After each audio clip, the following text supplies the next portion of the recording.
Brought to you by Agilus Diagnostics.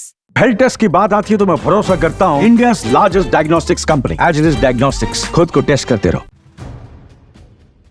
EVM पे मुझे कल भी भरोसा नहीं था, आज भी नहीं भरोसा। मैं 80 के 80 सीट जीत जाऊं तब भी नहीं भरोसा। और मैंने अपने चुनाव में कहा था अध्यक्ष महोदय कि ईवीएम से जीत करके ईवीएम हटाने का काम करेंगे। न ईवीएम का मुद्दा मरा है न जाएगा खत्म। जब तक ईवीएम नहीं हटेगी हम समाजवादी लोग उस बात पर अड़ग रहेंगे। मॉडल ऑफ कंडक्ट जब चुनाव हुआ, लागू हुआ, उस समय मैंने देखा कि कुछ लोगों पर मेहरबान रही सरकार और कमीशन भी।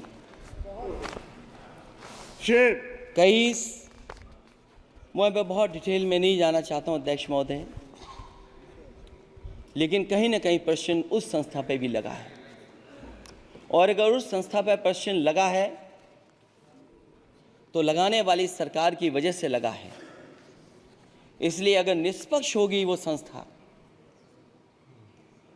तो न केवल हमारा लोकतंत्र स्वस्थ होगा बल्कि हमारे लोकतंत्र और मजबूत दुनिया में दिखाई देगा। अध्यक्ष महोदय, ईवीएम पे मुझे कल भी भरोसा नहीं था, आज भी नहीं भरोसा। मैं 80 के 80 सीट जीत जाऊं तब भी नहीं भरोसा। और मैंने अपने चुनाव में कहा था अध्यक्ष महोदय कि ईवीएम से जीत करके ईवीएम हटाने का काम करेंगे। न ईवीएम का मुद्दा मरा है न जाएगा खत्म। जब तक ईवीएम नहीं हटेगी हम समाजवादी लोग उस बात पर अड़ग रहेंगे। उत्तर प्रदेश अध्यक्ष महोदय वो प्रदेश है जिसने सरकार बीजेपी की बनवाई, एक बार नहीं 2 बार बनवाई। और उसी उत्तर प्रदेश के साथ कितना बड़ा भेदभाव, उत्तर प्रदेश के साथ बड़ा भेदभाव। मुझे याद है वो दिन जब प्रधानमंत्री जी एयरफोर्स के सबसे भारी वाहन हवाई जहाज से उतरे थे सड़क पर। वो अलग बात है कि उस प्रदेश के मुख्यमंत्री उनके साथ नहीं बैठ पाए थे, लेकिन वो एक्सप्रेसवे जो बना था और आज भी जो उत्तर प्रदेश में बन रहे हैं वो उत्तर प्रदेश के बजट से बन रहे हैं। लेकिन दिल्ली की तरफ से कोई एक्सप्रेसवे अभी नहीं दिया गया है। न केवल इंफ्रास्ट्रक्चर में भेदभाव हुआ है बल्कि हमें याद है कि प्रधानमंत्री जी ने बड़े पैमाने पे गांव गोद लिए थे। और सोचिए, अगर देश के प्रधान सांसद अगर किसी गांव को गोद ले लें और उस गांव की तस्वीर न बदले तो शायद मैं नहीं समझता हूं कि किसी गांव की तस्वीर 10 साल में बदली होगी। मुझे वो गांव जिसको उन्होंने गोद लिया,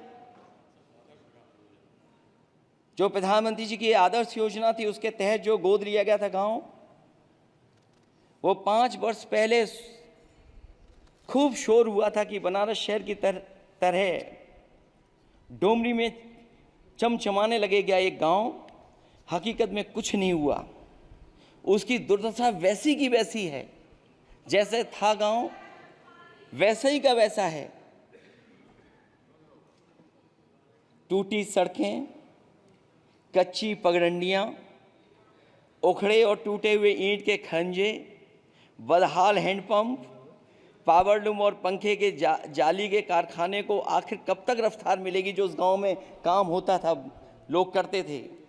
खाली पड़े रसोई गैस के सिलेंडर, अंधाधुंध बिजली कटौती के बीच इस गांव के लोगों को हर सुबह मजदूरी की कभी ना खत्म होने वाली तलाश आखिर कब पूरी होगी।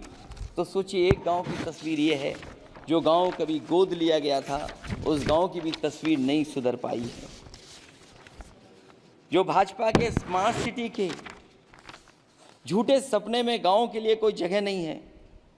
अपने गांव गोद लेने की जो बात कही थी, क्या वो भी जुमला था अध्यक्ष जी? पता नहीं जिस गांव को गोद लिया था उसका नाम भी किसी को याद है कि नहीं। मैं नाम पूछ करके किसी को शर्मिंदा नहीं करूंगा, क्योंकि अगर नाम याद है तो ये तो और भी बुरी बात है कि अपने नाम याद रखने के बावजूद भी कुछ नहीं किया।